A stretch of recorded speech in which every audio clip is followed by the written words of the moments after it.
Bonjour les amis. Bonjour et bienvenue sur l'art de s'enrichir. Alors la question du jour, c'est est-ce que ce serait la fin de l'ère Tesla? Parce que depuis la pandémie en fait, jusqu'à aujourd'hui en fait, en 2021, on peut dire que c'était l'année de Tesla. C'était son année. Parce que Tesla, pendant très longtemps, n'a pas bougé. Voilà. Tesla était ici, en range, et ça éclatait pas, voilà. Tesla n'a pas bougé. Et depuis la pandémie, en fait, Tesla a explosé, voilà, jusqu'à la Lune, jusqu'à la stratosphère. Donc, est-ce que vraiment ce serait la fin de ce règne? Est-ce que après une telle montée, Tesla va avoir une chute fulgurante? Eh bien, c'est ce qu'on va essayer de répondre aujourd'hui. Mais avant de commencer, j'aimerais vous montrer, voilà, les graphiques un peu de Tesla. On peut voir ici, Tesla, on peut voir juste ici, que le 11 janvier était le dernier top de Tesla. Ensuite, le 26 janvier, Tesla est revenu ici, a retouché les mêmes prix, en fait, 896, presque 900 dollars, juste pour vous dire à quel point la valeur de Tesla était haute. Et après cela, voilà, c'est parti en cacahuète, en fait. Ça a commencé à chuter, voilà, on peut voir que petit à petit, ça a chuté, jusqu'à aujourd'hui, où Tesla, franchement, au début de la journée, franchement, Tesla pouvait se vendre à 540 dollars américains. Et ça, c'est pour vous dire que Tesla était presque du 900 dollars. Près de la moitié de valeur, voilà, qui se serait juste, voilà,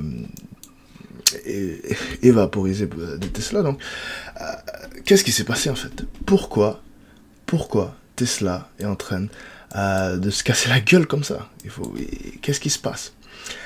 Eh bien, il y a plusieurs explications à la chute fulgurante de Tesla. Il faut d'abord commencer par vous dire que ce n'est pas seulement Tesla qui est en train de se casser la gueule, c'est toute la bourse américaine qui est en ce moment en train de prendre un coup.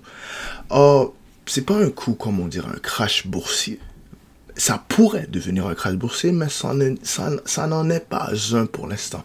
Puisque voilà, si on peut regarder le Nasdaq en ce moment, on pourrait voir ce qu'on appelle une correction. Une correction, voilà, c'est pas un crash, par exemple, c'est après une montée aussi fulgurante que celle du Nasdaq depuis voilà septembre 2020, c'est normal et c'était même voilà expecté qu'une correction arrive. Et la correction est arrivée, environ 8% de correction.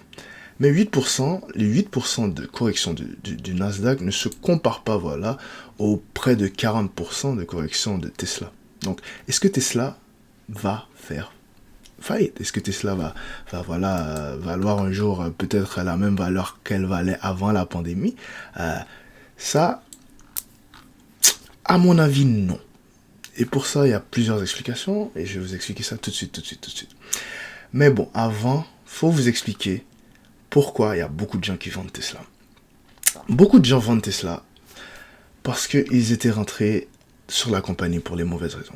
Par exemple, la plupart des gens ont acheté Tesla parce que, voilà, ils voyaient que Tesla avait commencé à monter. Ils se sont dit, voilà, je peux pas manquer ça, voilà. Ils avaient peur de perdre la vague. Ils voulaient absolument en faire partie, faire de l'argent rapidement, voilà. Quand tu vois tous tes amis, quand tu vois tes entourages, ou même des gens sur Internet qui font une tonne d'argent sur Tesla, qui font une tonne d'argent en bourse, voilà. Il y a beaucoup de gens qui se disent, ah, moi, je veux pas manquer ça. Je veux pas être ce con qui a, voilà, manqué le train. Et voilà, être à la fin celui qui pleure. Donc, beaucoup de gens sont rentrés sur Tesla sur les mauvaises raisons. En gardant en tête que Tesla, voilà, valait plus que la plupart de ses concurrents, tous réunis en fait. Juste pour vous dire que si vous rajoutez un par un tous les concurrents de Tesla, ça égale pas Tesla en valeur en bourse. Tesla vaut plus que tous ses concurrents automobiles. Et je pense que si on regarde Tesla sur cette valeur-là, en fait, que c'est une compagnie de voitures, elle fait des voitures automobiles, alors c'est très logique que voilà, Tesla se casse la gueule en bourse en ce moment. Ça fait beaucoup de sens parce que pourquoi Tesla vaut autant? Si c'est juste une compagnie automobile qui d'ailleurs ne vend même pas tellement de voitures. Comparé à Volkswagen, comparé à Toyota, comparé à GM, comparé à BMW, comparé à Honda, Tesla ne vend rien. C'est pas comparable. Tesla, je pense que durant toute voilà, sa carrière, durant toute son existence, a vendu près de 500 000 automobiles. Rien comparé aux millions de Volkswagen, aux millions de Toyota, rien du tout. Et donc, ça nous fait réfléchir en fait. Ça nous fait nous poser des questions. Pourquoi Tesla vaut autant? Et pourquoi beaucoup d'investisseurs, bien que, à mon avis, une grande partie des investisseurs de Tesla ont juste investi, voilà, par effet de peur, en fait, de perdre la vague, mais je pense que beaucoup d'autres investisseurs ont investi dans Tesla parce qu'ils avaient vu quelque chose en Tesla que beaucoup n'ont pas vu. Et c'est aujourd'hui que j'essaie de vous expliquer. Parce que moi, je vois que, pas que sur YouTube, mais dans les médias en général, on vous montre cette partie de Tesla que voilà, c'est une stupidité, mais pourquoi Tesla est en train d'exploser en bourse? Pourtant, c'est une compagnie automobile, mais est-ce que les gens sont stupides d'investir dans Tesla? Et aujourd'hui, j'essaie de vous amener en fait vers le point de vue d'un investisseur de Tesla. Qu'est-ce qu'un investisseur de Tesla a vu, voilà, pour mettre... Certains ont mis tout leur capital sur Tesla. Certains, moi je connais des youtubeurs, je connais des blogueurs, eux, ils ont mis, voilà, toutes leurs épargnes de vie sur Tesla, ils ont mis 300-400 000 euros sur Tesla, facilement. Ils ont tout mis sur Tesla. Ils ont tout misé sur Tesla. Alors, qu'est-ce que ces gens-là ont vu sur Tesla pour, voilà, raisonner dans leur tête que, voilà, ça vaille la peine de tout risquer? Alors, pour vous montrer ce point de vue, je vais vous emmener, voilà, dans la tête d'une des personnes qui, voilà, a été une des premières à montrer Tesla du doigt comme un investissement rentable. Et elle s'appelle Cathie Wood. Alors, selon elle, Cathie Wood, pourquoi Cathie Wood, elle, depuis que Tesla, voilà, Cathie Wood investit dans Tesla, depuis que Tesla vaut, voilà, $50, gros max. Cathie Wood investit dans Tesla depuis. Et elle avait prévu, voilà, cette montée de Tesla. Elle savait que ce serait arrivé. Et elle l'avait prévu depuis bien longtemps, et ça fait longtemps qu'elle en parlait. Qu'elle disait, ouais, Tesla, regardez bien. C'est ça qui va arriver. Tesla va exploser en bourse, les gars. Moi, je vous dis, c'est ça qui va arriver. Maintenant, est-ce que vous voulez rentrer, vous voulez pas rentrer? C'est vous qui décidez. Et vous savez quoi? Tout le monde s'est moqué d'elle. Tout le monde s'est moqué d'elle. S'est dit, mais c'est qui cette folle là? Elle vient comme ça, elle vient voilà, dans l'industrie des finances, de la finance, et elle commence à nous dire, voilà, que c'est Tesla, une compagnie automobile qui déjà, à l'époque, Tesla valait 50 milliards de dollars. Et 50 milliards de dollars, à l'époque, c'était déjà beaucoup plus que Toyota et Volkswagen. Donc, 50 milliards de dollars, pas Toyota et Volkswagen, que dis-je, mais Tesla valait beaucoup plus que voilà, les plus grands. Déjà à l'époque, et si Tesla valait pas beaucoup plus, Tesla valait beaucoup trop pour ce que ça produisait. Donc déjà à l'époque, Tesla était considéré comme une compagnie surévaluée. Mais Cathie Wood, elle vient et elle dit non. Moi, je ne crois pas que Tesla est sous-évalué. Au contraire, je pense que Tesla est une compagnie qui est extrêmement sous-évaluée. Et je vais vous le prouver. Elle a créé son site web, elle a créé sa compagnie d'investissement. Elle l'avait déjà, sa compagnie s'appelait Ark Invest. Et elle nous a montré sa théorie. Personne ne l'a écouté, personne ne l'a calculé. Sa théorie est très simple. Selon elle, il y a certains...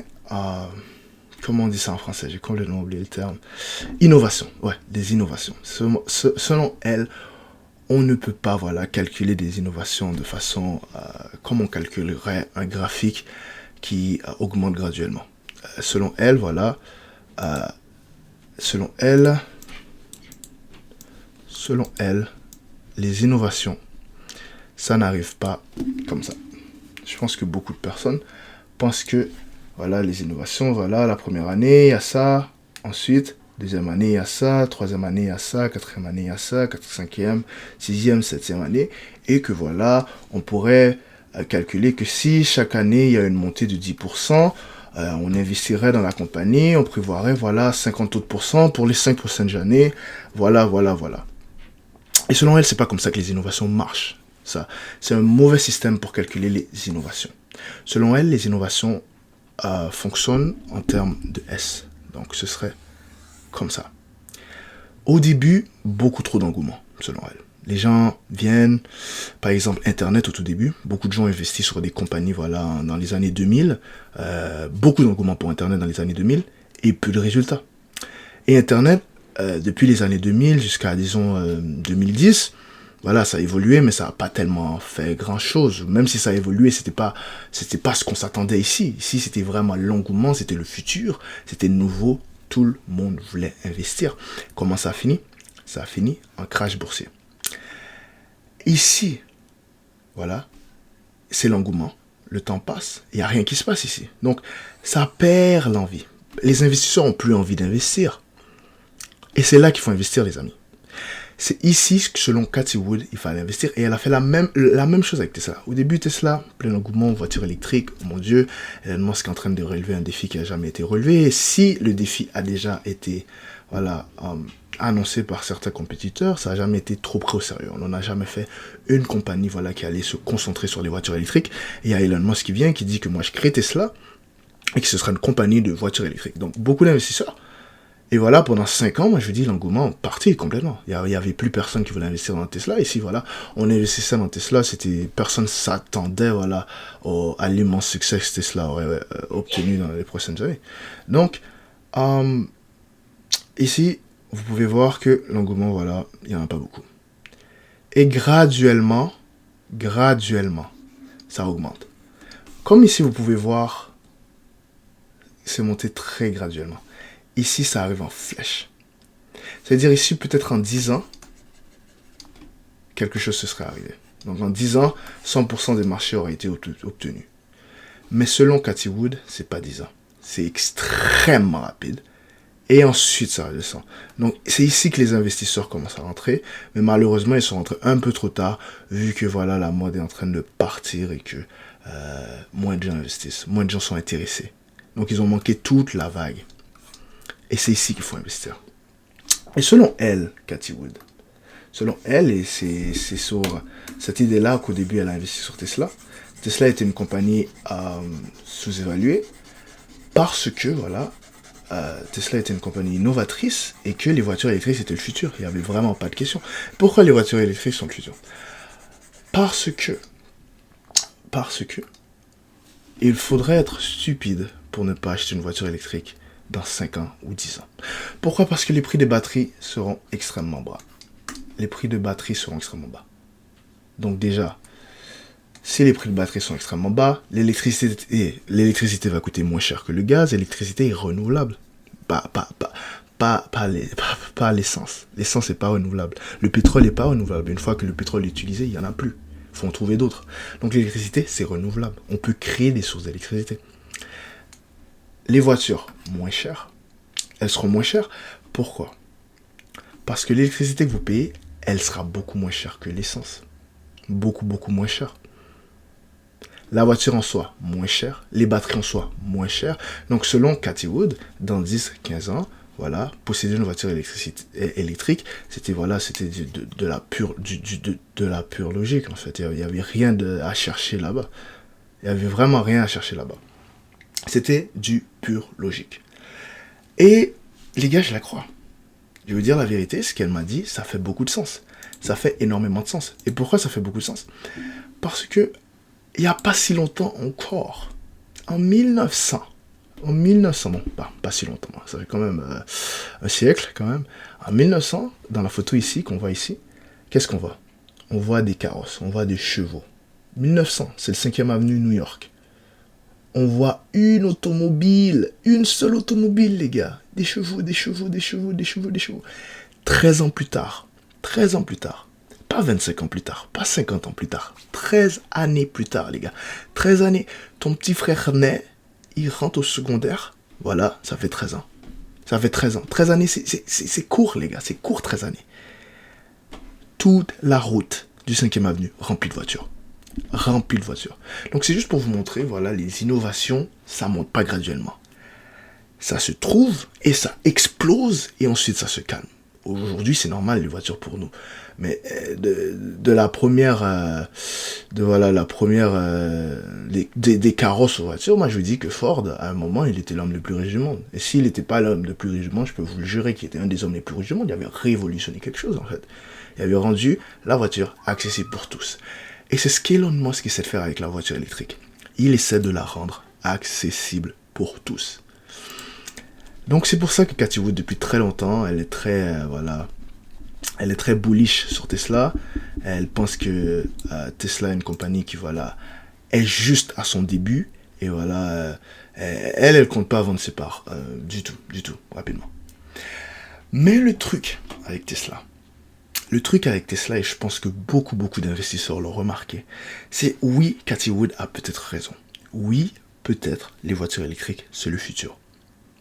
Mais je pense que ce que beaucoup d'investisseurs ont remarqué, c'est cet engouement exagéré sur les voitures électriques, puisque toute compagnie qui portait EV à sa fin, EV qui veut dire Electric Vehicle, avait des scores fantastiques en bourse. Par exemple, il y a NIO ici, une compagnie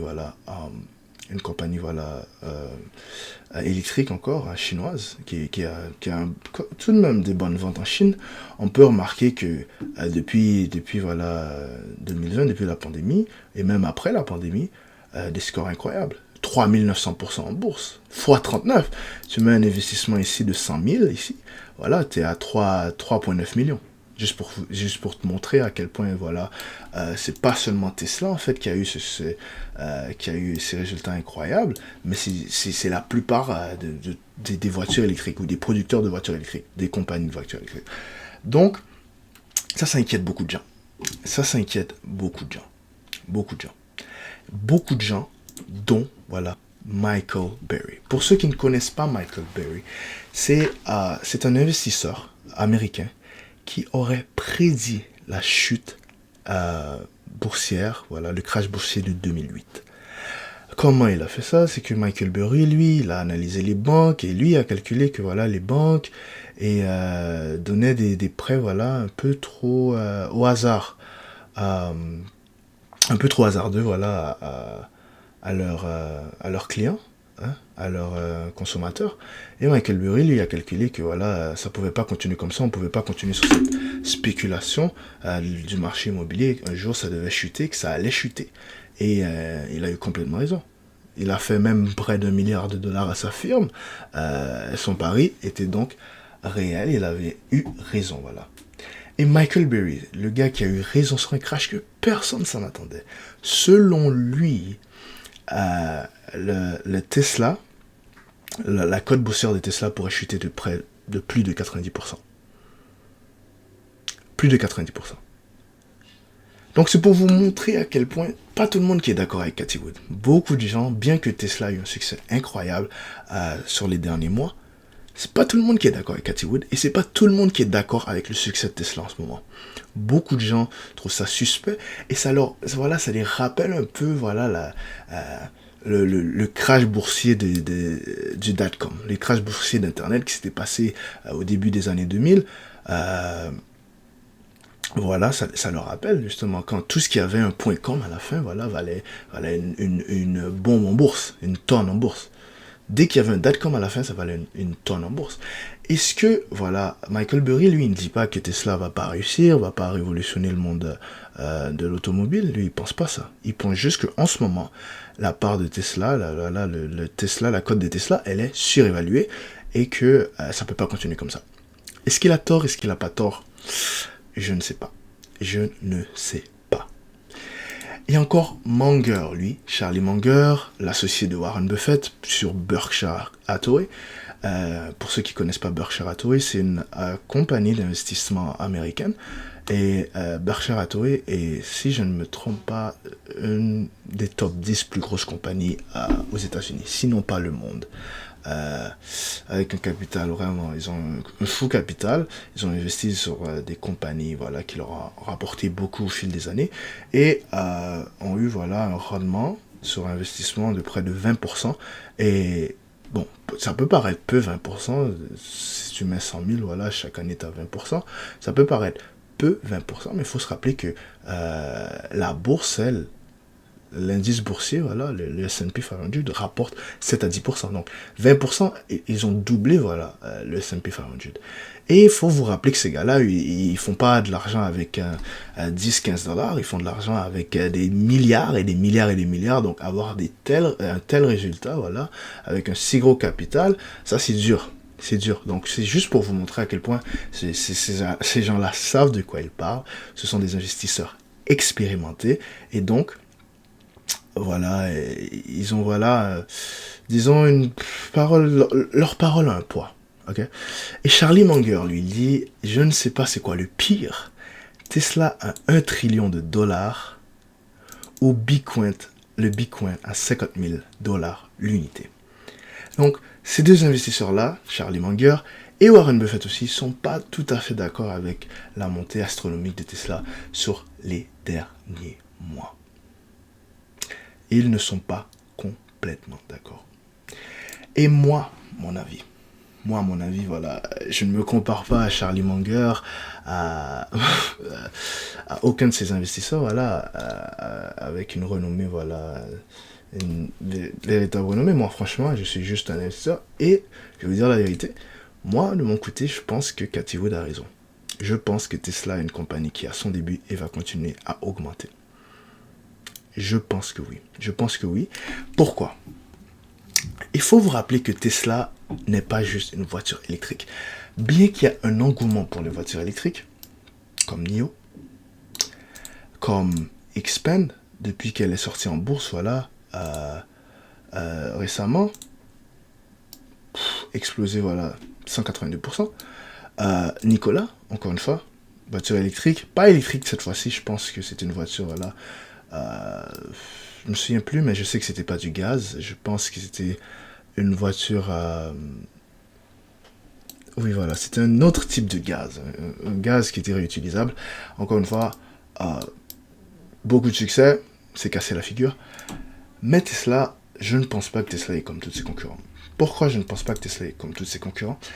Parce qu'il faut se rappeler que Tesla, jusqu'à maintenant, est quand même la voiture électrique la plus vendue au monde.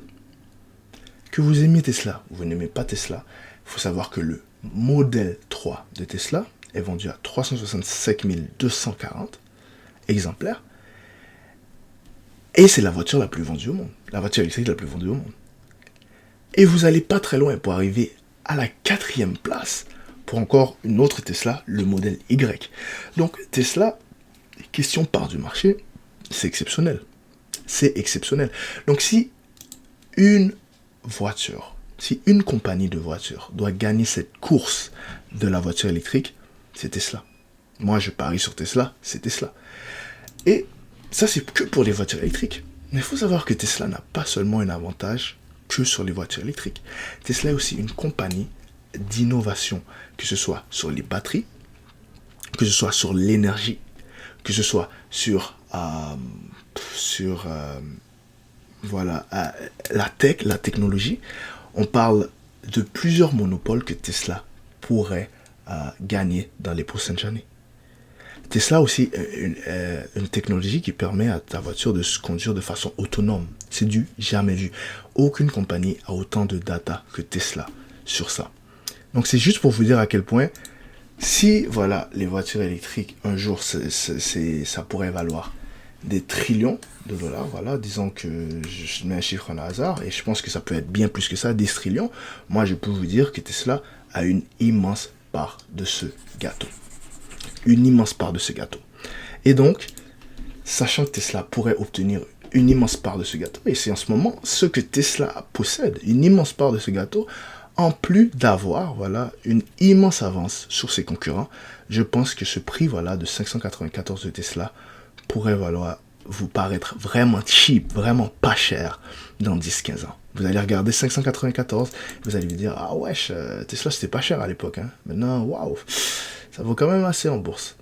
Donc, pour moi, investissez. Moi, perso, Tesla, voilà, vous pouvez dire que je suis un peu biaisé, mais Tesla, voilà, elle a un bon pourcentage de mon portfolio, de mon portfolio en bourse. Et voilà, ça va rester comme ça en fait. Parce que je crois beaucoup en la compagnie, je pense qu'ils ont un immense avantage sur leurs compétiteurs. Et voilà la théorie de Cathy Wood, et je ne pense même pas que c'est sa théorie, je pense que c'est une théorie déjà bien connue, voilà, elle fait beaucoup de sens. Encore une fois, comme je vais vous montrer ici, 1913. Les téléphones intelligents. À l'époque, qui avait des téléphones intelligents? Moi, je me souviens, ma soeur, elle en avait peut-être un, il était tout petit, à peine les gens avaient des téléphones intelligents. Aujourd'hui, tout le monde en a. Tout le monde en a. Les télévisions, c'était la même chose à l'époque. Peu de personnes en avaient, seulement les riches pouvaient voilà, se payer des télévisions. Mais au fil du temps, voilà, au fil du temps que voilà, la curve que je vous avais montrée, au fil du temps que la curve que je vous avais montrée, voilà, elle augmente, les trucs sont moins chers. Au début, ici c'est cher les trucs sont extrêmement chers. Et plus tu avances dans la curve, ici, plus tu avances voilà, dans cette courbe, et moins les trucs sont chers. Et donc tu arrives ici où voilà, c'est tellement peu cher que voilà, ça peut arriver au grand public, tout le monde peut l'acheter, et maintenant ça fait des chiffres d'affaires en trillions de dollars, voilà quoi. Donc c'est juste pour vous montrer à quel point voilà, est-ce que l'ère Tesla est terminée? Peut-être l'engouement de Tesla, elle tire à sa fin, l'engouement pour Tesla tire à sa fin, mais je ne pense pas que Tesla, elle, son ère terminée. Au contraire, je pense que l'ère de Tesla ne vient que de commencer. Voilà, prenez mon opinion pour ce qu'elle est, je ne suis pas un conseiller financier, je ne suis pas non plus un analyste financier, et donc prenez mon opinion pour ce qu'elle est, faites vos propres recherches, mais à mon avis, voilà, Tesla ne vient que d'arriver dans la course, il faut lui laisser un peu de temps pour s'adapter. Ceux qui ne croient pas en Tesla peuvent déjà partir de la compagnie, voilà. Et avec le temps, Tesla montrera ses preuves. Et voilà, à mon avis, sa cote boursière va remonter tout aussi vite. Merci, bonne journée. Ciao.